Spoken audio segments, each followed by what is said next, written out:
Hello all welcome to ఇన్ఫోటాక్స్. So మనం IPL first phase performances కోసం మనం ఒకసారి డిస్కస్ చేసుకుంటే ఈ క్రమంలో next Chennai super Kings. So Chennai super Kings ఈ ఐపీఎల్ ఫస్ట్ ఫేజ్ లో ఎలా పర్ఫార్మెన్స్ చేశారు అంటే ఈ ఫస్ట్ ఫేజ్ అంతా వాళ్ళ టీం మీద చాలా విమర్శలు వచ్చాయి. ఫస్ట్ ఆఫ్ ఆల్ వాళ్ళ అప్రోచ్ ఏంటి, అసలు వీళ్ళు అసలు బ్యాటింగ్ చేయడానికి వస్తున్నారా, బ్యాటింగ్ ఏదో జస్ట్ క్యాజువల్ గా ఆడడానికి వస్తున్నారా అన్న నమ్మకాలు అండ్ కాన్ఫిడెన్స్ అస్సలు లేదు. ఎవరు ఆడుతారు, ఎవరు ఆడలేకపోతున్నారు, అసలు ఎందుకు ఇంతలా ఆడలేకపోతున్నారు, ఇవన్నీ అనిపిస్తుంది. సడన్ గా ధోని ఎందుకు టీమ్ లో ఉన్నాడు అని అంటున్నారు చాలా మంది. బట్ ధోని టీమ్ లో ఉన్నాడు ఎందుకు అంటే ధోని కొట్టిన సిక్స్లు టీమ్ లో ఎవరు ఇప్పుడు వరకు కొట్టలేదు. యాక్చువల్ గా అఫ్ కోర్స్ ధోని కంటే ఎక్కువ రన్స్ చేసి ఉండొచ్చు, బట్ సిక్స్ హిట్టింగ్ ఎబిలిటీ అనేది టీ20s లో చాలా ఇంపార్టెంట్. నేనేమి ధోనికి సపోర్ట్ గా మాట్లాడట్లేదు, బట్ ధోని ఎంతో కొంత తన శక్తికి మించి అయితే చేస్తున్నాడు and he is a wicket keeper. So wicket keeping గా కూడా తన కాంట్రిబ్యూషన్ ఇస్తున్నాడు. బట్ మిగతా ప్లేయర్స్ ఏం చేస్తున్నారు అనేది నాకైతే అర్థం అవ్వట్లేదు. Ruturaj Gaikwad only batter Chennai super kings లో, major batter. But Ruturaj Gaikwad injure అవడంతో తను పూర్తిగా సీజన్ నుంచే బయటకు వెళ్ళిపోయాడు. సో ధోని అగైన్ మళ్ళీ సిఎస్కే పగ్గాలు అయితే చేపట్టడం జరిగింది.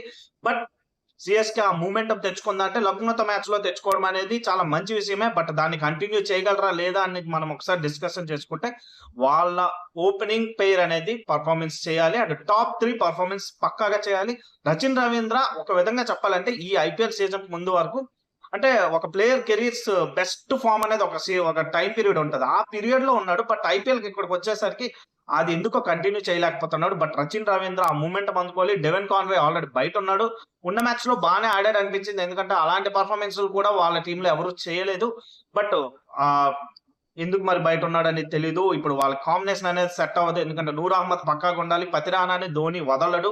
ధోని పక్కాగా పతిరానా టీమ్ లో ఉండాలని కోరుకుంటాడు అండ్ అది ఏదో ఒక టైంలో పే ఆఫ్ అవుతుంది పక్కాగా పతిరానా విషయం అనేది. సో పతిరానా టీమ్ లో కావాలి, నూర్ అహ్మద్ టీమ్ లో కావాలి అండ్ మరొక ప్లేయర్ చూసుకుంటే రచిన్ రవీంద్ర టీమ్ లో కావాలి. సో ఈ ముగ్గురు ఉండడంతో మేబీ డెవెన్ కాన్వే టీమ్ లో ప్లేస్ ఉండట్లేదు, ఎందుకంటే ఇంకొక ఫారినర్ పక్కాగా టీమ్ లో వాళ్ళు పెట్టుకుంటున్నారు కాబట్టి.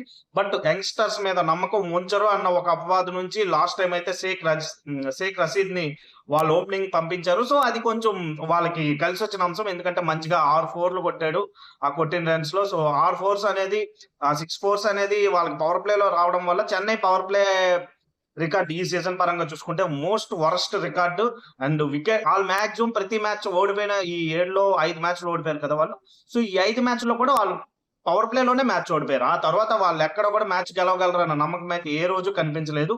సో వాళ్ళ పవర్ ప్లే దీన్ని ఓవర్కమ్ చేయగలిగితే మిగతా టీమ్స్ కి అదొక ప్యాటర్న్ లా కూడా సెట్ అయింది, ఎందుకంటే పవర్ ప్లే లో మనం 2 వికెట్లు మినిమం తీయగలిగితే చెన్నైని ఇంకా మనం ఆపేయొచ్చు అన్న నమ్మకంకి వచ్చారు. అండ్ ఫస్ట్ బ్యాటింగ్ ఏదైనా టీం తీసి 170+ కొట్టినా కూడా చెన్నైని మనం ఆపేసామన్న నమ్మకం వచ్చింది. అండ్ బికాస్ రుతురాజ్ గైక్వాడ్ కూడా ఏ రోజు చేజ్కి ఉపయోగపడలేదు.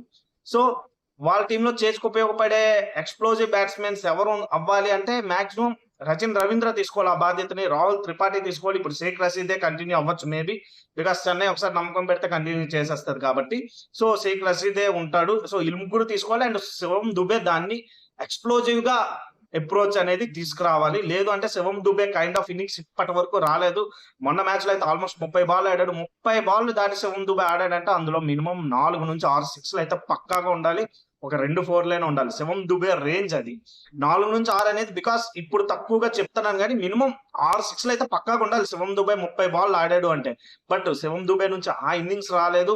అండ్ రవీంద్ర జడేజా ముఖ్యంగా వాళ్ళ senior batter and senior bowler, senior allrounder. Bowling పరంగా ఓకే, రవీంద్ర జడేజా టర్న్ ఉన్నప్పుడు బాగానే రాబడుతున్నాడు.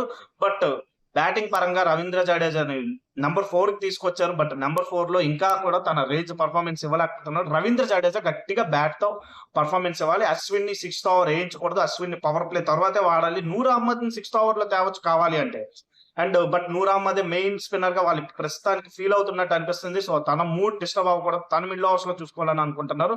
బట్ మిడిల్ ఓవర్స్ లో Ashwin excellent bowler. But Ashwin ఆ థాటా లేకపోతే ఎవరిదో తెలియదు, కలెక్టివ్ ఎఫర్ట్ తెలియదు, కానీ వాళ్ళ మీటింగ్ రూమ్ లో డిస్కషన్స్ అనేవి కరెక్ట్ గా జరగటం లేదు అనిపిస్తుంది. అంటే కరెక్ట్ డెసిషన్స్ తో వాళ్ళు రావట్లేదు. బట్ ఇప్పటికే అదే ఓల్డ్ స్టైల్ ఆఫ్ అప్రోచ్ అనేది కరెక్ట్ కాదు, ఎందుకంటే చాలా ఎవాల్యుయేట్ అయింది. ముఖ్యంగా సన్ రైజర్స్ హైదరాబాద్ లాంటి టీం గట్టిగా ఎవాల్యుయేట్ చేసింది లాస్ట్ సీజన్ లో నిజంగా టీ20 క్రికెట్ ని. బట్ ఆఫ్ కోర్స్ అది బెడిసి కొట్టింది ఈ సీజన్ లో, దాని గురించి తర్వాత మాట్లాడుకుందాం. బట్ ఏదైనా సన్ రైజర్స్ హైదరాబాద్ అప్రోచ్ ఇచ్చింది అందరికి ఇలా అవ్వాలి అలా అవ్వాలి అని. బట్ సిఎస్కే ఇంకా మా స్టైల్లో మేము వెళ్తామంటే ఇది 2025 2023లో వాళ్ళు ఏ అప్రోచ్ వెళ్ళినా కూడా ఎక్స్‌ప్లోజివ్ బ్యాటింగ్ అనేది అక్కడ కలిసొచ్చింది. బట్ ఇక్కడ ఎవరు చేయలేకపోతున్నారు. సో బ్యాటింగ్‌లో గట్టిగా ముందు ఇదవ్వాలి. వాళ్ళ బౌలింగ్ బానే ఉంది యాక్చువల్‌గా. వాళ్ళ బౌలింగ్ వాళ్ళు చేసుకున్న సెటప్ ఏదైతే ఉందో బౌలింగ్ సెటప్ అది చిన్నస్వామిలో చిన్నస్వామి కాదు. చెన్నైలో గెలవడానికి వాళ్ళు గట్టిగా సెటప్ చేసుకున్నారు. బట్ అదే వాళ్ళకి వర్కౌట్ అవ్వట్లేదు. సో దాన్ని ఎలాగో ఒకలాగా చూసుకోవాలి. బ్యాటింగ్ వర్కౌట్ అవ్వట్లేదు. బౌలింగ్ వర్కౌట్ అవుతుంది. బ్యాటింగ్ అవ్వట్లేదు. సో దాన్ని ఎలా అయినా ఓవర్‌కమ్ చేయాలి. ముందు వాళ్ళ బ్యాట్స్‌మెన్ పెర్ఫార్మన్స్ చేయాలి. వాళ్ళ బ్యాట్స్‌మెన్ పెర్ఫార్మన్స్ చేస్తే పక్కాగా బౌలింగ్ యూనిట్ ఎప్పుడో ఒక మ్యాచ్ దెబ్బేస్తది కానీ చెన్నై బౌలింగ్ యూనిట్ అనేది కలెక్టివ్‌గా ఒకేసారి హ్యాండ్స్ ఎత్తిన సందర్భాలు చాలా తక్కువ మనం ఐపీఎల్ హిస్టరీలో చూసుకుంటే. అంటే దగ్గర వరకు వచ్చి ఓడిపోయిన మ్యాచ్‌లు వేరు. బట్ పూర్తిగా ఒక బ్యాట్స్‌మెన్ వచ్చి వాళ్ళని పూర్తిగా గేమ్ అంతటిని శాసించేలాగా అయితే వాళ్ళ బౌలింగ్ ఎప్పుడూ ఉండదు. సో రవీంద్ర జడేజా గాని, అశ్విన్ గాని, పతిరానాను వాళ్ళు డెత్ ఓవర్స్‌లో ఉంచుతున్నారు. మేబీ పతిరానా ప్లేస్‌లో ఎవరో ఒక బ్యాటర్‌ని తెచ్చుకుంటే బాగుండు.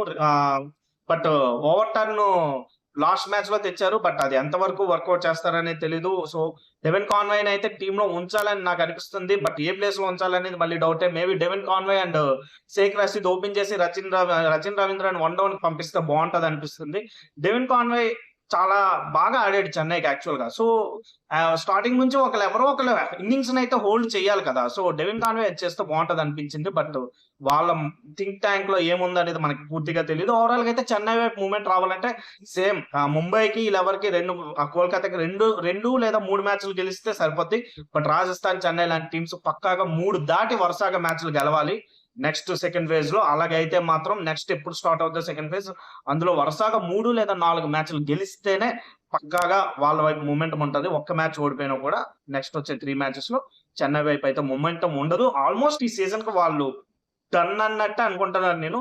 బట్ చెప్పలేం. చెన్నై కమ్‌బ్యాక్స్ ఇచ్చిన సందర్భాలు తక్కువ. ఎందుకంటే చెన్నై ఎప్పుడు లో ఫేజ్‌కెళ్ళింది తక్కువ. 2022లో ఎళ్ళింది తప్ప చెన్నై మరి వరస్ట్‌గా ఆడిన సీజన్స్ చాలా తక్కువ. సో కమ్‌బ్యాక్ ఇచ్చిన సందర్భాలు ఎక్కువ అని ముంబైకి చెప్పినట్టు మనం చెన్నైకి చెప్పలేం.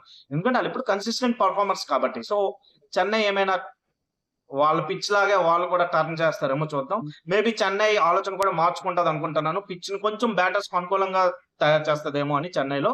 చూద్దాం ఏమవుతుందో. And Chennai first phase performance కోసం మీకేమనిపిస్తుందో కామెంట్ చేయండి. Thank you. బాయ్.